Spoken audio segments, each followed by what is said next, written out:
We're back with class 4, and I just want to go back and quickly take a look at. I didn't reference or describe section 3.7. Right, general 3D stress. This is where in your book they talk about that 3D Mohr circle that we talked about in the last class. Maybe gave you some other explanations. One important thing that you might look at, I guess I drew them as tau 1, 2 here. When it's tau 1/2, tau 2/3, and tau 1/3. And we noted that tau 1/3 is the maximum. And here's where that says that right there. There's where it tells you this thing. And it also tells you that the principal stresses are always 1, 2, and 3, and they're always in descending order, right? We're going to go through 3 different examples, go through pretty quickly, and you will see the relevance to this, hopefully. And this will make even more sense when we get to chapter 5 and we talk about failure theories. But here, we just want to take a scenario, what we're going to pretend. We already went through these examples in class 3, so go back to them if you want to try to work through there. But we're pretending that we already got Mohr circle, so we already got these spots right here. So what we found previously was that sigma A, which is, we're just going to call that the larger of the non-zero principal stresses. We found that to be 34.7 KSI, and it was tension. We started off with 18 KSI here in tension, 13 KSI in compression, and then it had a shear. So we plotted out what these points were. We drew our lines. We found our center. We found our radius. We added the radius to the center to get principal stress A. We subtracted the radius from the center to get principal stress B, which was 29.4 KSI, and that was in compression, right?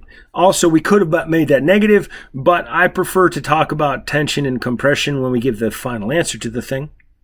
So if we wanted to find what the principal stresses are, we would say sigma 1 is 34.7 KSI, tension. Sigma 2, let's label it sigma 1. Sigma 2 is actually right there. So we should actually draw that principal stress in that place. Let's see if we could find a template that will fix that, or we could get, it's close, this is close. Is this one? That was not close enough, right? So this is when you get to be that big, let's see. Yeah, there you go. That's pretty close. So we need to find another one. So it might be, we need a smaller, slightly smaller. Okay, that should do it there, I think. Here we go. All right, these should not overlap, by the way. That's just a poorly drawn thing here. They should touch at one point. And that point right there is sigma 2, that's 0. And then sigma 3, right? So sigma 2 is 0. We don't need units for 0. Sigma 3 is going to be our 29.4 KSI compression, right? So no big surprise, except that now there was a sigma 2 that was 0 that got stuck in between because they're in descending order, right? Because of this rule right here. That's got to be true, so we made that true right here. One of them turns out to be 0. But the big thing, the big takeaway here is the tau abs max is going to be equal to sigma 1 minus sigma 3 divided by 2. And when we use this equation right here, make sure that if it's compression, this is a negative number, right?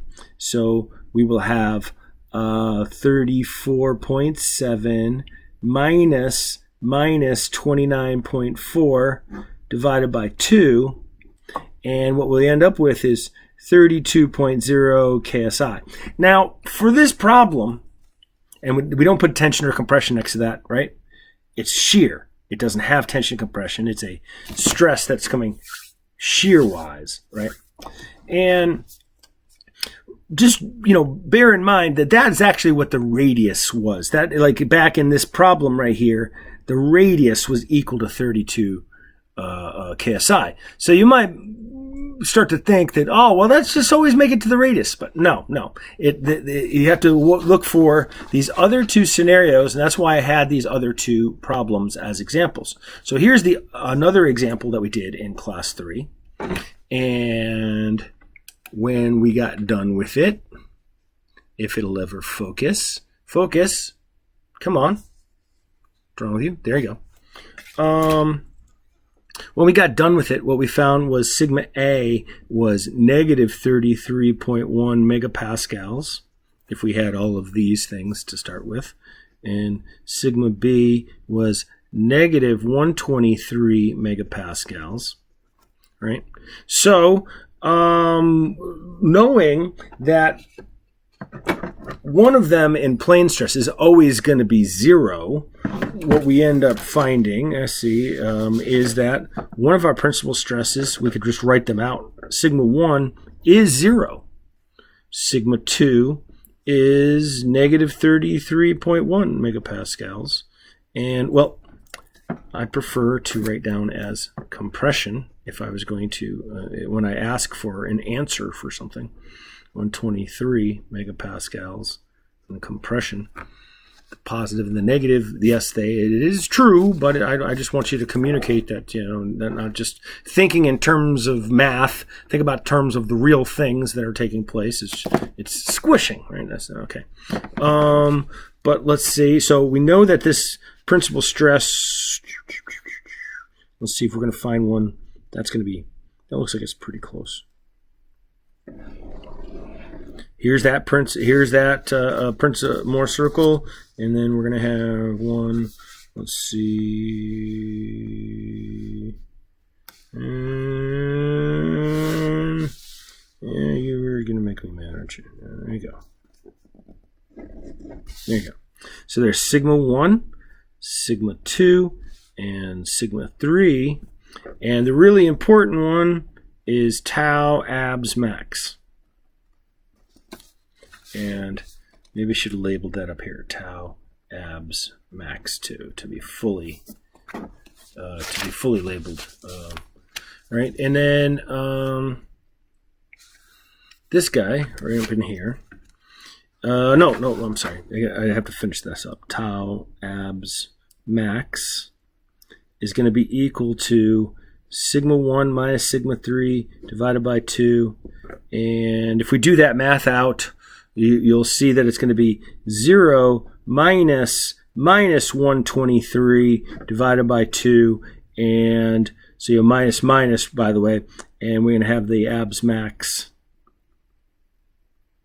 is going to be equal to 61.5 megapascals. That's that guy right there. And, we might have the situation where the material had a limit, right, that was below that. So that could be the thing that decides, hey, this thing's going to fail. You got to be very careful, be on the lookout for stuff failing. And then, so that's, I'll go to this and I'll try to come back and try to remember to come back and take a look. All right. So here was the third example here where we had tension and tension, and then we had shear on it. And what we found as our preliminary principal stresses, 73.8 megapascal. It was in tension. Sigma B was going to be 24.2 megapascals and tension. And so we could tell from this that we're going to have the one that's going to be 0 is going to be sigma 3, right? Because of this rule right here. One of them is going to be 0 if you have plane stress, and that's why our conditions are plane stress. So therefore, we're going to have sigma 1 is going to be the 73.8 megapascals tension. Sigma 2 is going to be 24.2 megapascals tension. sigma 3 is going to be 0. Right, so right there. So we're going to have a big Mohr circle. Uh-oh, we might be too big. Yeah, basically the whole thing, yeah. Like that. Here's our sigma 1, sigma 2, sigma 3, although now my circle's going to get in the way of that.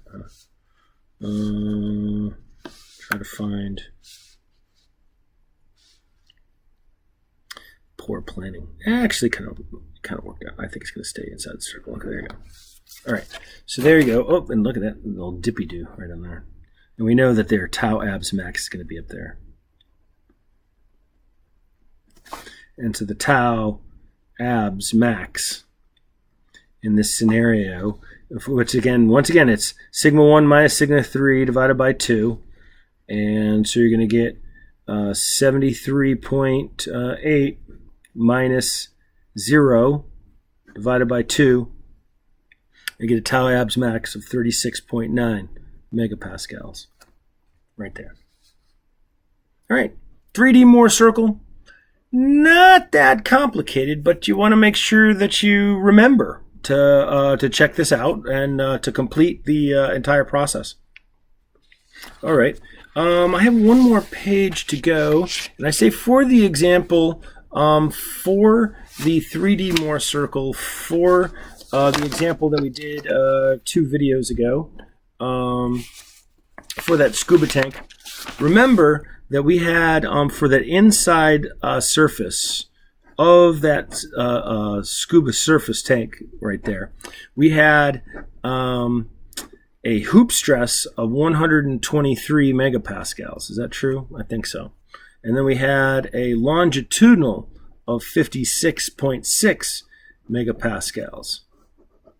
But we had a compression of, I was going to draw on this side, 18 megapascals, right? So if we're going to draw a Mohr circle for that, we don't necessarily need to have a scaled circle, but what is the condition for that? Well, these are all principal stresses because there's no shear, right? That's one thing that we're going to learn. When we're writing these things out, draw up the Mohr circle, maybe try to make them kind of proportional to each other. This guy's like that big. This guy's like 1/2 of it, and this guy is kind of small compared to him. So just sketching out a circle here.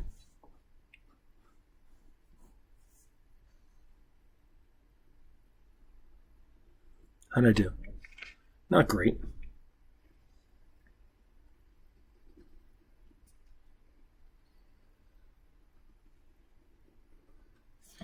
We will see that we have this, and that, right? Sigma 1, sigma 2, sigma 3. So sigma 1 is equal to 123 megapascals tension. Sigma 2 is equal to 56.6 megapascals tension. But sigma 3 is equal to 18 megapascals compression. Tau abs max is equal to 123 minus 18 divided by 2. That comes out to tau abs max equal to 70.5 megapascals.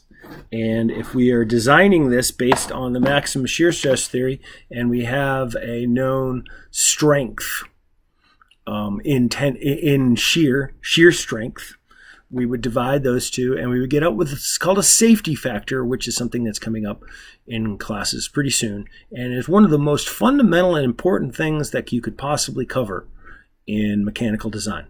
So that's it for our class 4 and class 5. We're going to pick up and do more complicated pressure vessel problems where there's multiple other types of stresses interacting with the 3 new stresses that we've just covered in class 4.